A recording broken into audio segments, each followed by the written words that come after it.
settle in, and let your day loosen its grip. Tonight we take a slow walk through medieval London, not through palaces or battlefields, but through streets after dark, when most people were sleeping and a few patient workers kept the city alive.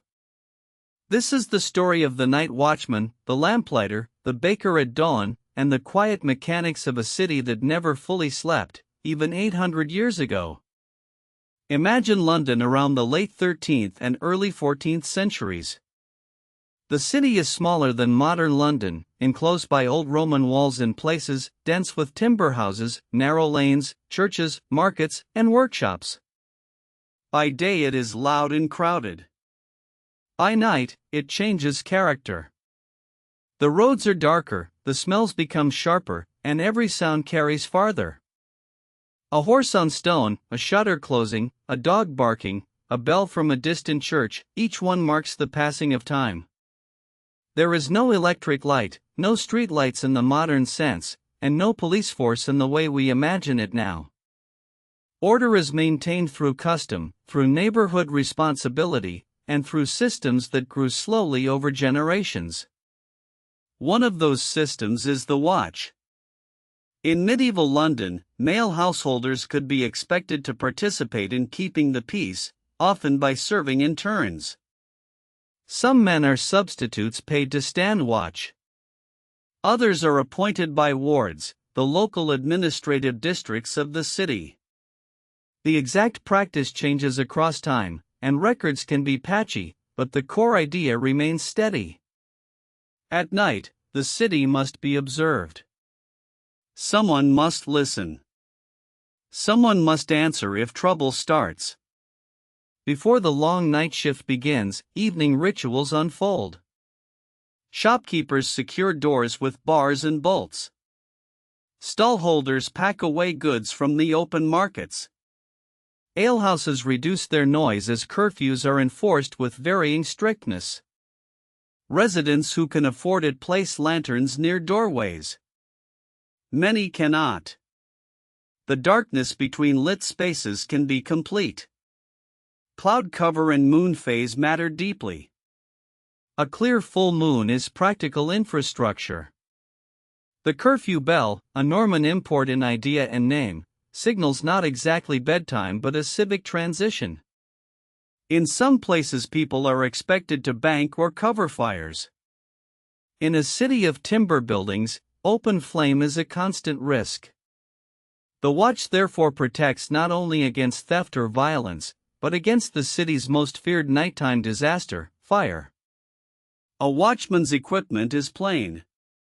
A staff or halberd in some periods. A lantern when available. A coat suited to damp English weather. Sometimes a rattle or bell to raise alarm. Sometimes only his voice. The cry can be simple and practical. All is well, or the local equivalent, called at intervals to reassure residents and to signal that the watchman himself is alert. The call is both message and self-discipline. If he keeps speaking, he keeps moving. If he keeps moving, he is less likely to sleep through danger. The streets he patrols are uneven and unsanitary by modern standards. Drainage is imperfect. Waste disposal systems exist but are inconsistent. Rain turns earth to slick mud. Refuse piles near alleys. Animals, from pigs to dogs, may wander. A fall can injure. A twisted ankle can end a shift. Yet these men walk the same routes repeatedly, memorizing where doors stick, where gutters overflow, where drunks argue, where thieves prefer to disappear. Medieval crime is often local and personal. Disputes over debts, insults, boundaries, apprenticeships, or trade competition can break into violence. The watchman is not a detective in a modern procedural sense. He is immediate response.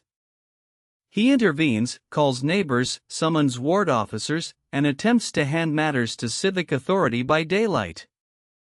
The power of his role depends less on individual strength and more on his ability to activate the community quickly. This is where the hue and cry matters. If a serious offense is witnessed, residents are expected to join pursuit. Justice in this period is participatory. That participation is uneven and imperfect, influenced by class, fear, relationships, and chance, but the legal expectation exists. The watchman is often the trigger. His shout can turn a quiet lane into a sudden public event. Doors open. People appear with cloaks, clubs, and questions. Someone runs for officials. Someone else runs after a suspect. Now imagine the same lane on a quieter night. No crime, no fire, only routine. Routine is history's least glamorous but most powerful force. The watchman checks doors that should be closed. He notices one standing open. He knocks. Inside, a widow forgot the latch while settling children. He waits while she secures it. No record will celebrate this moment. Yet this is exactly how fragile order is preserved. Small corrections, repeated thousands of times. The watch also polices time and behavior. In certain eras and neighborhoods, curfew regulations can limit movement after dark. Travelers may be questioned. Those without clear purpose can draw suspicion. Night amplifies social hierarchy. A wealthy merchant returning from a guild feast may receive polite attention. A poor laborer wandering late might face harsher treatment. The city's legal framework exists, but application varies, like it does in all human systems. As we move deeper into night, we should pause on sound. Without engines or electrical hum, medieval urban acoustics are different. The loudest regular noises are bells, carts, voices, and weather. Because of this, anomalies stand out. Splintering wood can signal forced entry. A horse at unnatural speed can suggest urgency or flight. The watchman's ear is a tool as important as any weapon. He learns to map sound to location, direction, and likely cause. His knowledge is practical geography of darkness. There are also river sounds. The Thames is working infrastructure day and night. Watermen move people and goods. Wharves receive cargo. Illicit trade can occur in shadowed spaces by the river. Watch responsibilities near gates and quays can be especially sensitive.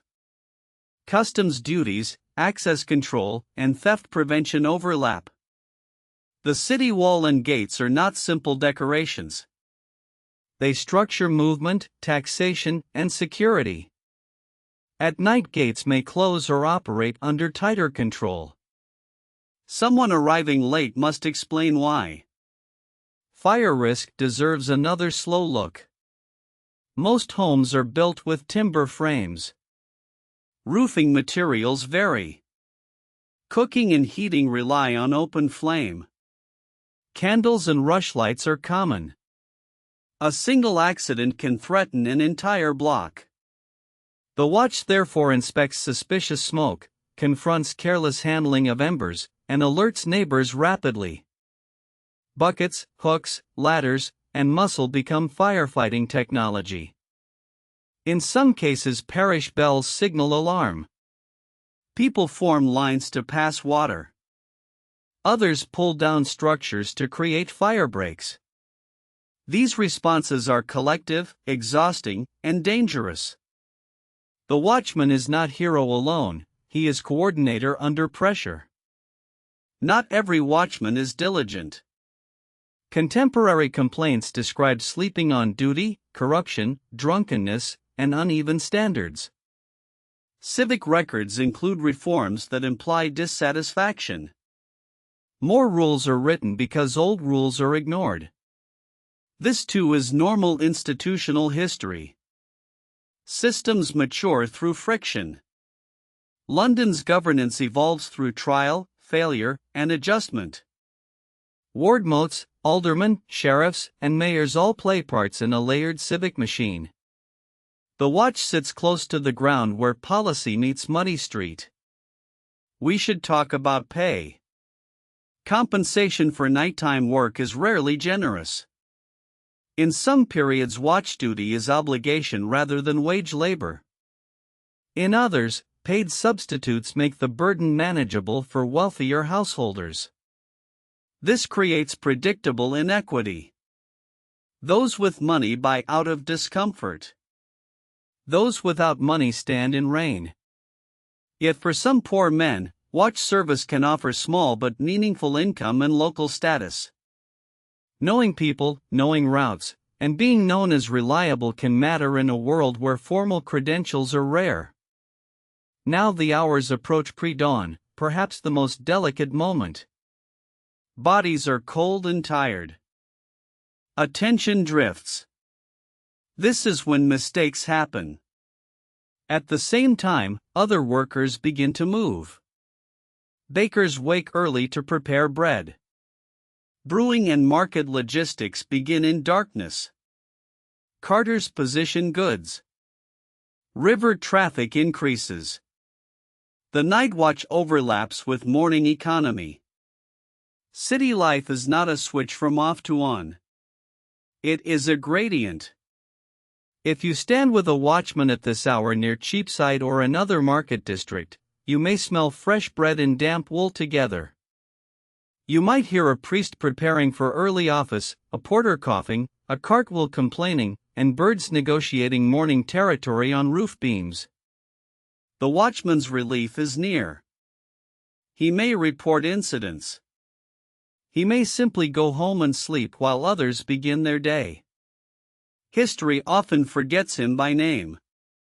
But institutions remember him in procedure. Over centuries, London's night governance changes. New ordinances are drafted.